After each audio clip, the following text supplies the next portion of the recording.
নমস্কার বন্ধুরা, তৃষার রান্নাঘরে সবাইকে স্বাগত জানিয়ে আজকে আমি আমার আরেকটা রান্না করছি, যেটা নাকি সন্ধ্যার সময় বেশ চায়ের সাথে কোনো বা ডাল ভাতের সাথেও পকোড়া হিসাবে খেতে খুব ভালো লাগে। এটা হলো চিকেন।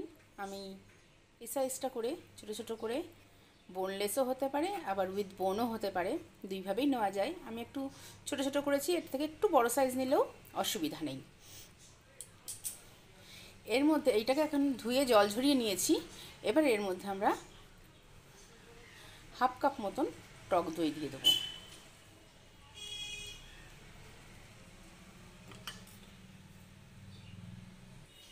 হাফ কাপ টক দই দেওয়ার পরে এর মধ্যে দিয়ে দেবো সামান্য একটু হলুদ আর স্বাদ মতো লবণ দিয়ে এটাকে ভালো করে মাখিয়ে নেব।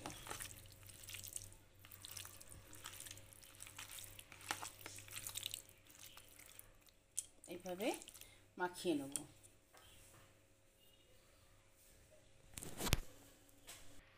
মাখানো হয়ে গেছে।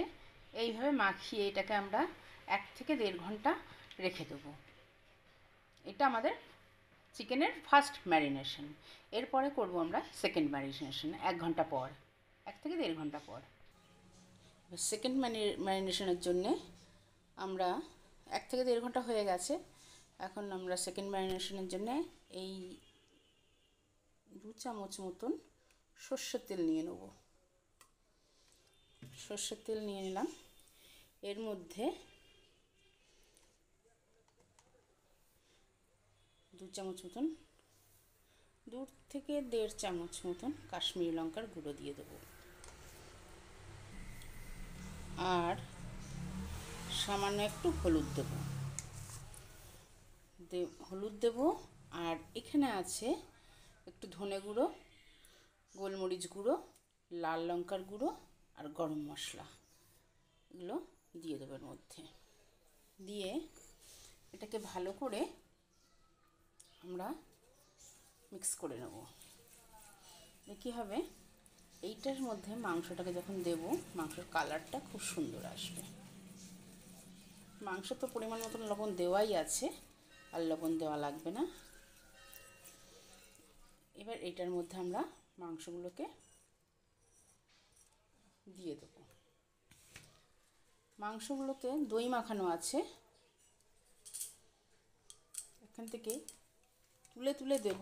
এক্সট্রা যে দইটুকু থাকবে সেটুকু এর মধ্যে দেব না, তুলে এর মধ্যে দিয়ে দেবো। আমাদের সব তুলে নিয়েছি। এক্সট্রা দইয়ের একটু জল, এই মশলাটা এর মধ্যে এই যে রয়েছে, এটুকু দেবো না এর মধ্যে। এবার আমরা কি করব, এর মধ্যে মিক্সিতে আমরা আদা, রসুন আর ধনেপাতা, কাঁচা লঙ্কা সমপরিমাণে বেটে রেখেছি। এখান থেকে আমরা 2 চামচ মতন এর মধ্যে দিয়ে দেবো। 2 চামচ মতন দিয়ে দিলাম। এবার এটাকে আমরা ভালো করে মিক্স করে নেব। মাখা হয়ে গেছে, কিন্তু এর মধ্যে আর একটা জিনিস দিতে আমি ভুলে গেছিলাম, সেটা হচ্ছে 1 চামচ মতন লেবুর রস দিয়ে দেবো। 1 চামচ মতন লেবুর রস দিয়ে দিলে কী হবে, এর সেন্টটা এবং টেস্টটা আরও বেশি সুন্দর হবে। এবার এটা লেবুর রসটা দিয়ে মেখে নেব। আর দিয়েছি একটু গন্ধরাজ লেবুর জেস্ট দিয়েছি। যেহেতু আমি এক হাত দিয়ে ভিডিও করছি, যার জন্য আমি করতে পারছি না, যার জন্য আমি জেস্টটা ঘষে নিয়ে এটাকে এবার মেখে ওভারনাইট করতে পারলে খুবই ভালো হয়। কিন্তু আমার হাতে যেহেতু বেশি সময় নেই, সেই জন্যে আমি হাত দিয়েই মাখছি। যদি কারোর হাত দিয়ে মাখতে পছন্দ না হয় তাহলে সে স্প্যাচুলা দিয়েও মাখতে পারে।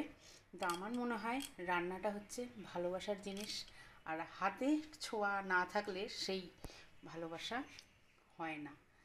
এবার এটাকে আমি ঢেকে রেখে দেবো। আমার হাতে যেহেতু সময় কম, সেই জন্য আমি এটাকে 4 থেকে 5 ঘন্টা রেখে দেবো। তাহলে এটা আরও বেশি সফট এবং নরম হবে। ওভারনাইট রাখতে পারলে আরও বেশি ভালো হয়। 4-5 ঘন্টা হয়ে গেছে। এখন আমাদের কাবাবটা ভেজে নেওয়ার সময় হয়ে গেছে। এর মধ্যে আমি এখন ভাজার আগে তেল আমি গরম বসিয়ে দিয়েছি। ভাজার আগে 2-3 চামচ এখানে 2-3 চামচ মতন কর্নফ্লাওয়ার ছিল, এটা দিয়ে দিলাম। এবার এটাকে ভালো করে মেখে নেব। আমার মনে হলো আর একটু লাগবে, তাই আরও 1 চামচ মতন দিয়ে দিলাম এর মধ্যে।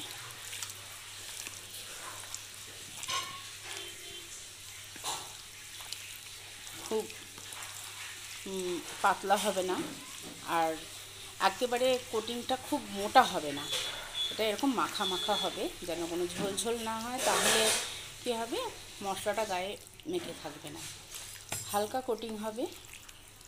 এবারে আমাদের তেল গরম হয়ে গেছে, তেলটা গরম হয়ে গেছে, এখন দিয়ে দেবো।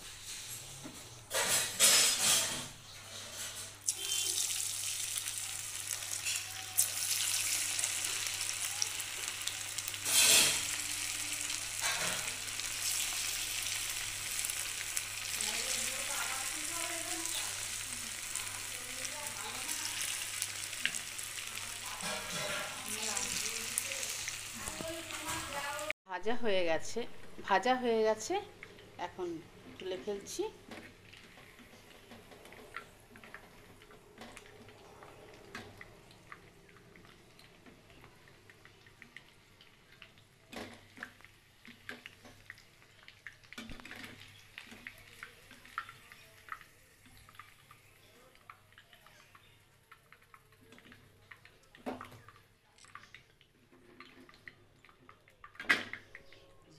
ভাজা হয়ে গেছে, কত সুন্দর জুসি হয়েছে আপনাদেরকে দেখাচ্ছি। এবারে এই যে এটার মধ্যে 2টো কাঁচা লঙ্কা আর কটা কারি পাতা রেখেছি, এগুলোকে আমরা একটু ভেজে নেব।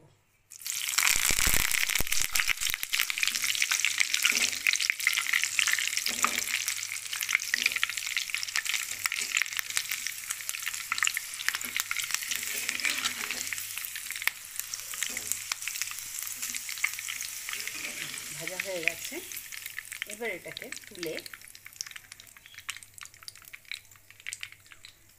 এর উপরে দিয়ে দেব।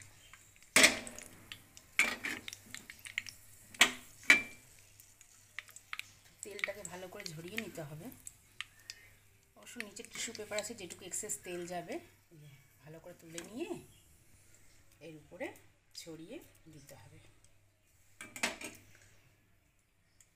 এবার কাঁচা লঙ্কা দিয়ে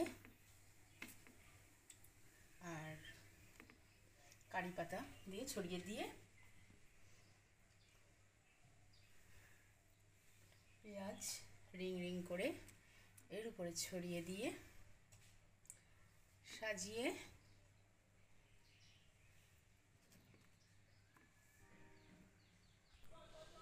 একটু বিট লবণ ছড়িয়ে দিতে হবে উপর দিয়ে,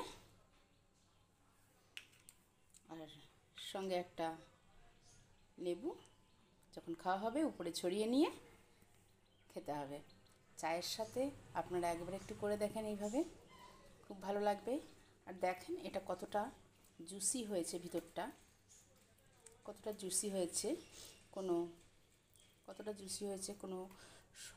উপরটা ক্রিস্পি হয়েছে, কিন্তু ভিতরটা জুসি হয়েছে।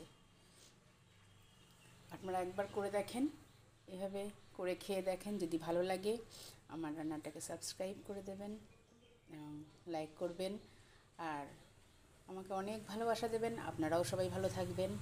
টাটা।